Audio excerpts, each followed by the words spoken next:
Dostlar, namaste. Olduqca dəyərli və önəmli məlumatla paylaşmaq istəyirəm. Bütün dünyada səs salmış mövzu karma. Karma nədir, necə işləyir, insanlar onu ümumiyyətcə necə anlayır. Bir çox dillərdə bu haqda danışılır, deyilir.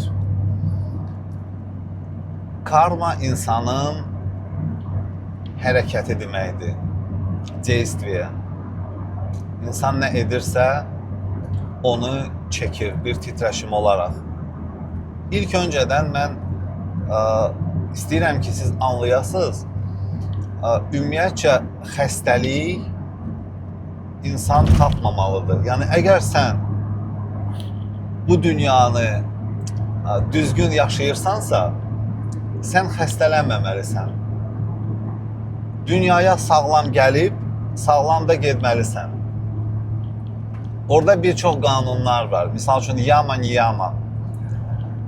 Hansıları ki, sən bu günləri etmirsən. İnsanlar yalan danışır, insanlar bir-birlərinin haqqına girir, bir-birlərini əzirlər, bir-birlərini hətta öldürürlər. Başa düşürsünüz? Ona görə də sənə o qayıdır. Xəstəliklər olaraq sənə, ailənə, yəni əgər böyük pis işlərlə məşğulsansa, ailən də əziyyət çəkir. Əgər sən sürətli olaraq avtomobilinlə qəza edirsən, elə adam var, misal üçün, onun üçün artıq o bir qaydadır.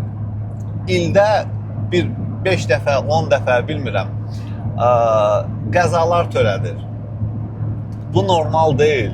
Yəni, bu olmamalıdır. Sənin bədənin xəstələnməməlidir. Ümumiyyətcə, sənin başına problemlər, çətinliklər gəlməməlidir.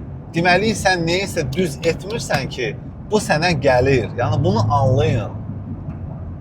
Sən əgər düzgün yaşasan, insanları əzməsən, insanların haqqına girməsən, yalan danışmasan, misal üçün, ailə üzvlərini incidməsən, elə insan var ki, ailə üzvlərini incidir, təhqir edir, alkoqol içir, bilmirəm, min bir pisliklərdən, yalanla danışır.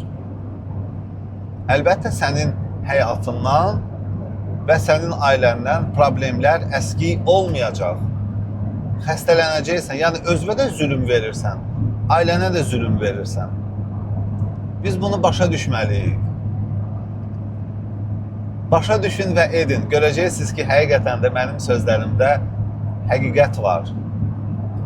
Sən özünü dəyişəndə ətraf da dəyişir, ətraf enerjilər dəyişir. Bir çox hallarda insanlar deyir ki, bu bir sınaqdır, mən sınaqdan keçirəm. Yox, sınaq elə şey yoxdur ümumiyyətcə.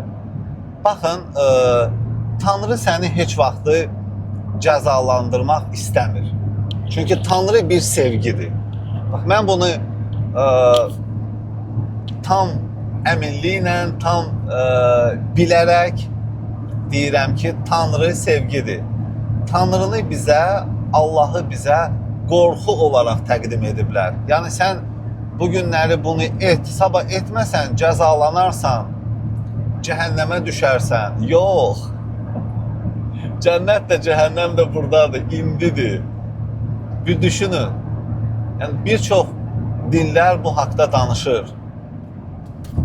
Cənnət və cəhənnəm uydurulmuş bir mifologiyadır. İnsanları idarə etmək üçün, insanları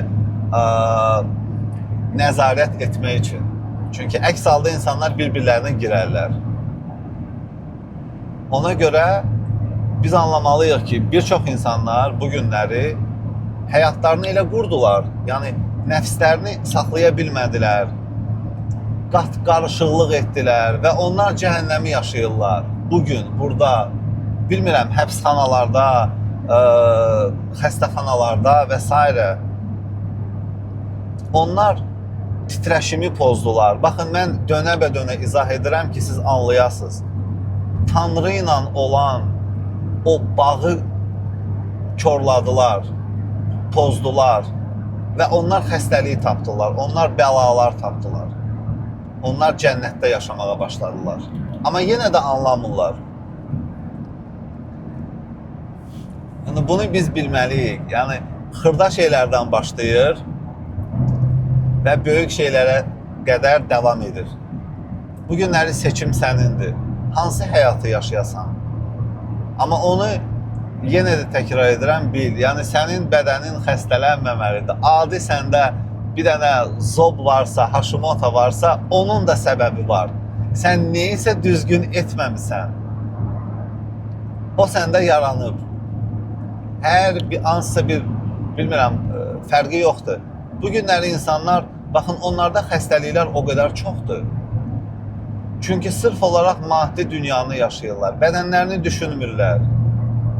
Yalnız və yalnız aldadım, götürüm, qaçım, maşeniklar, yalançılar, yenə də deyirəm, bir-birlərini əzə-əzə, nələrsə əldə edirsən, okey, amma sabahları sən bunun, sabahları yox, hətta bu günləri, sən bunun cəzasını çəkirsən. Çünki sən ali enerjini, Allahınla olan o bağı korlayırsan. Kainatın qanunlarını bilməlisən. Bu qanunlar, yəni bu da sir deyil, oxuya bilərsiniz. Yama niyama, yoga fəlsəfəsi bu haqda danışır. 10 dana qanun var. 5 dənə özvə qarşı və 5 dənə ətrafa qarşı. Mən bu haqda hətta kitabda da yazıram, yəni bu yoga qanunları haqqında. Bilirsiniz, bu yoga qanunları deyil, bu kainatın, ümumiyyətcə bəşəriyyətin, insanların yaşadıkları bir qanundur. İnsanlar bunu bilmir. Ona görə də bu günləri bugündəyik, zülüm çəkirik, əziyyət içində yaşayırıq. Düşünürük elə belə də olmalıdır. Nə qədər ki bilmirik, məlumat olmayanda, yəni insan elə belə də davam edir də. Yəni düşünür ki, elə belə də olmalıdır, amma əslində yox. Misal üçün, bu qanunların bir neçəsini sizə deyim, qısa. Sən heç yalan danışmayacaqsın, çünki yalan bir titrəşimdir. O, kainata qalxan, Tanrının, Allahın xoşuna getməyən yəni qurulmuş bir ssenaridir. Hansıdır ki, sən etməməlisən. Nə qədər ki, insan yalanla yaşayır, onun problemləri əski olmayacaq. Çətinliklər onun həyatından əski olmayacaq. Və yaxud heç kimin haqqına girmə. Kim sənə hansısa bir xidməti görsətdi, onu incitmə. Yəni, bu da çox önəmlidir. Hətta sən marketdasan, neysə alırsan, sən görsən ki, satıcı çaşıb sənə, bilmirəm, 3 manat, 5 manat artıq qaytarır. O çaşıb, o yorulub, okey? Amma sən başa düşürsən ki, o sənə artıq qaytarır. Sən ki, axı başa bilirsən, nə alırsan, nə qədər pul vermirsən. Sən onu belə sakitcə cibə qoyub getməməlisən. Başa düşürsünüz necə olmalıdır. Sən ona deməlisən ki, bax, xanım, indi çox vaxtı xanımlar olur, siz mənə artıq qaytarırsınız. Yəni, onu oyatmalısan. Yəni, bu qanunlar, biz bu qanunları yaşadıqca görürük ki, doğrudan da həyat bizə qarşı çox dəyişir. Baxın, bolluq da gəlir, zənginlik də gəlir. İstədiyin şeyi həyata gətirə bilirsən, həyatıva gətirə bilirsən. Əsas odur ki, sən bunu bu günləri anlayasan. Hasan deyil, bilirsiniz, sən və yaxud başqa bir insan illərlə biz səhv yaşamışıq, illərlə. İndi birdən-birə dur, bütün bu qanunları icra et. Əlbəttə çox çətindir. Amma az-az, yavaş-yavaş görəcəksən ki, mümkündür.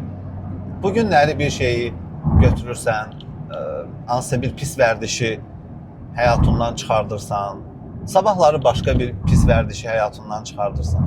Baxırsan, o sənin özündən asılıdır. Yəni, sən nə qədər hansı zamana bərpa olmaq istəyirsən. Və görəcəksən ki, bədənində olan xəstəliklər, problemlərin, çətinliklərin, bilmirəm, kreditlərin, hamısı bir-bir həll olunmağa başlayır.